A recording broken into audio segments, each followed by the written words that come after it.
Pepsin, pepsinogen, trypsin and trypsinogen, in enzyme को discuss करेंगे कि इनमें क्या डिफरेंस है। सबसे पहला पॉइंट, पेप्सिन और ट्रिप्सिन ये दोनों प्रोटीएसेस हैं।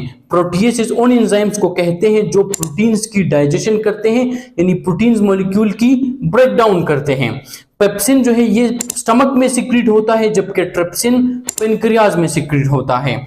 पेप्सिन को सिक्रीट करते हैं स्टमक के चीफ सेल्स, और इन चीफ सेल्स को जाइमोजेन सेल्स या पेप्टिक सेल्स भी कहते हैं, जबकि ट्रिप्सिन को सिक्रीट करते हैं पेनक्रियाज के एसिनर सेल्स। इसके अलावा पेप्सिन और ट्रिप्सिन जो है ये दोनों इनएक्टिव फॉर्म में सिक्रीट होते हैं।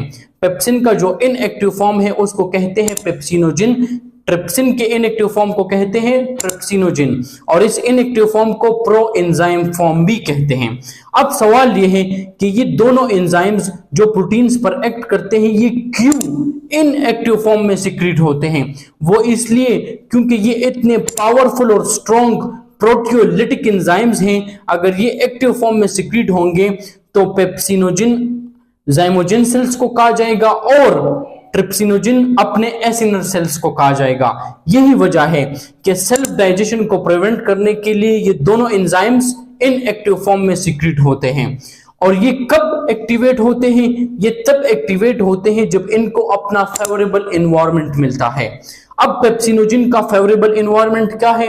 ये पेप्सिनोजिन जब गैस्ट्रिक ग्लैंड में सीक्रेट हो जाता है तो ये जब ल्यूमेन ऑफ द स्टमक में आता है, जहां पर पीएच एसिडिक हो बिटवीन 2 to 3, वहां पर ये एक्टिवेट हो जाता है। और पेप्सिनोजिन को एक्टिवेट कौन करता है? तो it is activated by the hydrochloric acid. Hydrochloric acid जो है वो पेप्सिनोजिन को कन्वर्ट कर लेता है इनटू पेप्सिन, और ये पेप्सिन प्रोटीन की इनिशियल डाइजेशन शुरू कर देता है इन द स्टमक। दूसरी तरफ अगर ट्रिप्सिनोजिन की बात करें तो ये एक्टिवेट होता है इन द स्मॉल इंटेस्टाइन, और इंटेस्टाइनल सेल्स एक एंजाइम को सीक्रेट करते हैं जिसको कहते हैं इंटीरोकाइनेज।